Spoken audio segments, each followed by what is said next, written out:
Good morning, and thank you for joining us here at the California Department of Justice. We're here because not every day is it that the California Department of Justice makes news by taking on folks in the auto industry. I know that most people remember that just last week, California is suing to defend our clean car standards. Well, today we're suing for something perhaps as important for many Californians, and that is to make sure that when they buy a car, they're getting a good deal and they're not having to deal with unscrupulous auto dealers. In many ways, what we're about to announce may impact more Californians directly and immediately than what we announced last week in defending our nation's clean car standards to make sure that our vehicles are not only burning efficiently, but giving us as good a mileage as we can get. Today we're talking about the vehicles that those Californians are going to drive and how much they pay and whether or not they're getting a decent deal. In fact, a legitimate deal for the vehicle that they're buying. I want to introduce some of the team that made today's announcement possible. There are a few folks that are not here, but I'm going to also mention their name if you'll bear with me. First, I'd like to start with Nick Akers, our Senior Assistant Attorney General, Michael Ellisoffen, who is the Supervising Deputy Attorney General, Hunter Landenholm. Hunter is right here, and Hunter will likely answer any questions that are pretty detailed on the case, since he is a person front and center representing the Department of Justice. Adelina Acuna, Deputy Attorney General, Joe Ragazzo, another Deputy Attorney General, Colleen Fewer, a DAG who is not here with us, Nancy Quash, Associate Governmental Program Analyst, who is not here, Keith Bradford, Senior Investigative Auditor, who is not here. All three of those individuals who are not here were active in helping investigate and prepare this case for trial, and Ellie Bloom, our Senior Assistant Attorney General, who is here with us as well and deals with a lot of these consumer affair issues for the California Department of Justice. As I said, for many families, the most expensive one-time purchase that they will make is not a home for many. It is their vehicle, their car, their truck. That car or truck could be a lifeline for them because it connects them to school or to a job or to their family. But for families who don't have a lot of money or good credit, the options for making a purchase of that vehicle can be very limited. When car dealerships take advantage of that and target those who are vulnerable, in many cases, and sometimes predominantly in low-income communities who have to deal with subprime credit and oftentimes, unfortunately, with deceitful advertising and illegal sales and lending practices. For these folks, for all these things to happen to them, it's not just unconscionable, it's unlawful. We're talking about hardworking families who make every dollar count, seeing their hard-earned money swindled away by dishonest tactics that put them in unaffordable debt. And here at the California Department of Justice, we won't stand for that. That's why today we filed a lawsuit against Paul Blanco's so-called Good Car Company and its chief executive, Paul Blanco, alleging that they misled and defrauded consumers and lenders, with the results being that consumers ended up with auto loans that they could not afford to repay.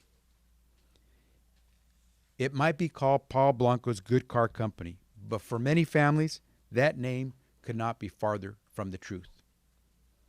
Our lawsuit challenges Paul Blanco and the company with making false statements on credit applications to obtain auto loans based on false pretenses, including by deceiving lenders about the value of the vehicles and fraudulently inflating consumers' income to make them appear more capable of repaying unaffordable loans. That allowed the company to boost its profits through improper finance sales and increased the risk that consumers would be saddled with, and these loans really at the end would become unaffordable. The company also tricked customers into paying thousands of dollars worth of add-on products like service contracts and gap insurance by telling them those add-ons were required by law or by simply concealing the charges altogether, sometimes literally by covering them up with their hands. Those tactics raised the price of an already substantial purchase, and often it required the buyer to take out an expensive loan. And to lure those unsuspecting consumers to their dealership, the company also ran a number of false and deceptive advertising campaigns on TV, on the radio, and online. I'm sure we've all seen them. The dealership even promoted a program for senior citizens that supposedly offered reduced prices and interest rates and an easier approval process, when in reality, no such program ever existed. Those customers deserve better. Today's action is about protecting our families from deceptive and unlawful practices, which this is a priority of the California Department of Justice. These practices are unacceptable, whether the business in question is a car dealership, a for-profit college, or anything else. That's why in 2017, this team took on electronics and appliance retailers like Curaçao, and we took them to court for unlawfully preying on vulnerable consumers. And that's why we've gone after for-profit colleges and student loan providers for their unlawful business practices that target our students and our families through heavy debt and educational institutions that leave you with a piece of paper that's not worth the tuition you paid for it. This is not the first time that we've pursued this type of case, and I guarantee you it won't be the last. Families in our great state should know that they have rights as consumers and that the Department of Justice has the people and tools it takes to defend them. One of the best tools that we have starts with and builds upon cases based on information that consumers provide us. If you have any information that we can use to go after those who swindle you and defraud your neighbors and your community of hard-earned income, please call us. Call us at a toll-free number, 1-800-952-5225, or visit our website, www.oag.ca.gov/complaint. As I started off saying, this may not be the defense of our clean car standards nationwide, but it is in defense of those who intend to be able to purchase that very important vehicle. And we want that purchase to be the right one at the right price. We'll take any questions you might have at this stage. Yes, sir. General, it sounds like a lot of these practices that you described are kind of similar to what some of the mortgage lenders did back in the housing crisis. Is that a fair statement? Do you see a parallel statement?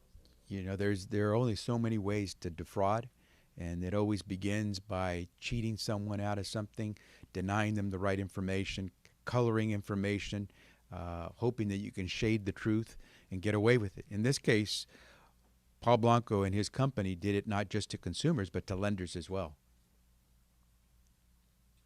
Will the company be allowed to operate still during the litigation? I'll let Hunter get into the details of that. We just filed the suit today, but we intend to try to stop this practice from occurring, and we intend to make sure that any car dealership, not just Paul Blanco, if they're going to go out there and say they're out there marketing cars in a legitimate fashion, that they're doing it the right way. But let me see if at this stage we can have a little bit more detail about the lawsuit itself. Hunter? Thank you, sir. So it Why don't you responds. spell your name? Oh, of course. My name is Hunter Landerholm, Hunter. Last name Landerholm, Landerholm.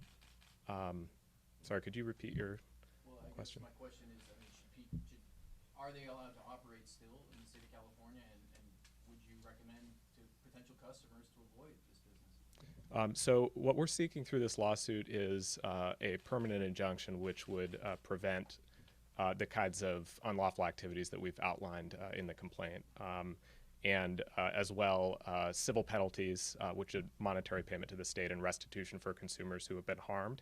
At this point, we don't have any sort of motion for a preliminary injunction, so at this point we're not seeking to shut the business down, but we are seeking to put an end to their unlawful behavior. California consumers, should they avoid it? I think that's not something I'm going to weigh in on here.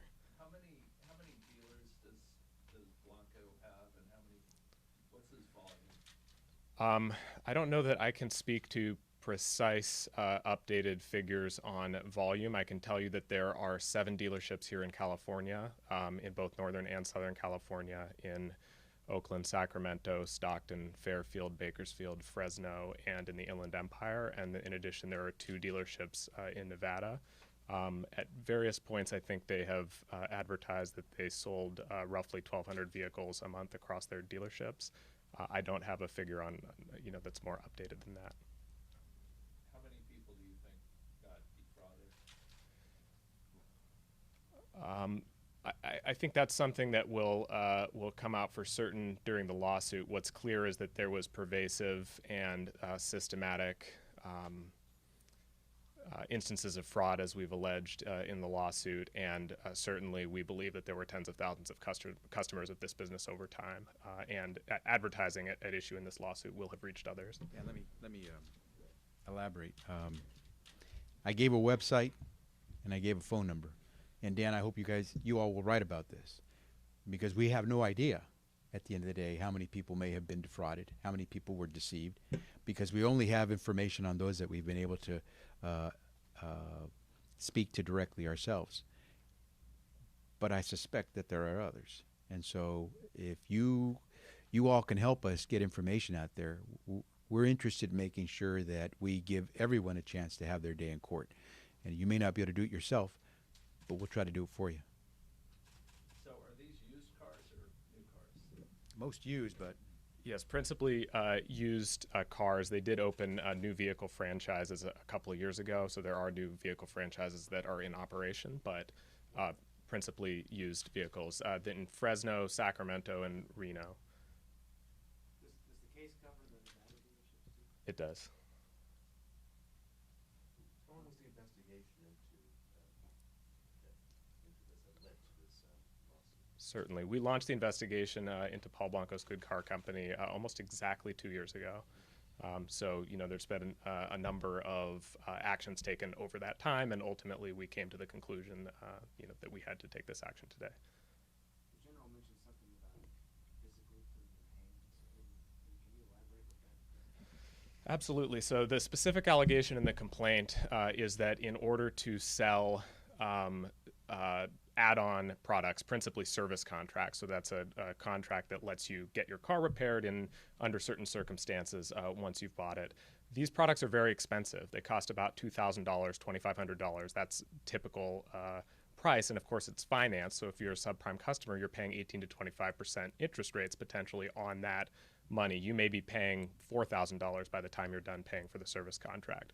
But with respect to your question, the allegation in the complaint is that there was a particular tactic used, and there were other tactics, but one particular tactic was what has been euphemistically referred to as a hands-down close, and it literally means we take the disclosure paperwork that tells you how much your vehicle costs, how much interest you're going to pay over time, and we slap it down in front of you on the table with our open hand covering up the disclosure.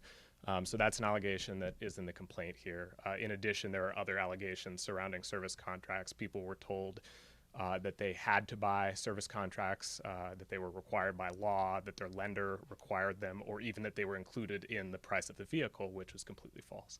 So in other words, the disclosure would be on the document, and they would sign it, but they would have their hand up so they couldn't even read it. That's exactly right. Yeah, hands down close.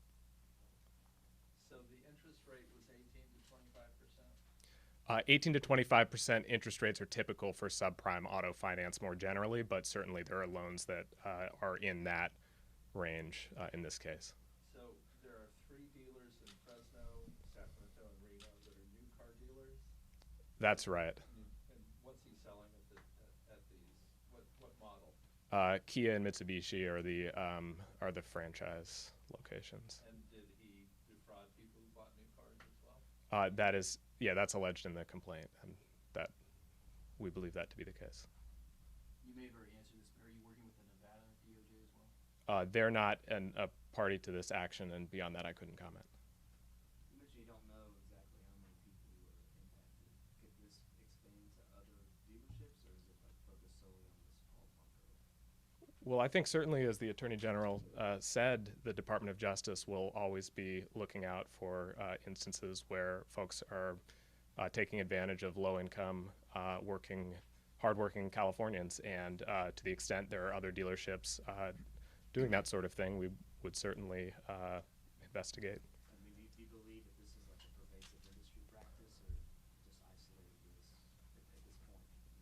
Well, we're here today to talk about Paul Blanco's and the lawsuit we have against them. You know, this investigation grew out of a concern about the industry in general, but this is, you know, what we're announcing today is just the allegations against Paul Blanco's company. So was it customers that brought this to your attention? Did they come to you guys and say something's wrong here? We certainly have had information from customers who have had, it's fair to say, life-altering experiences with this dealership network. I wouldn't comment on whether that led to the investigation, but it certainly has been a part of it. And it always would. And I'll just underscore what the Attorney General said.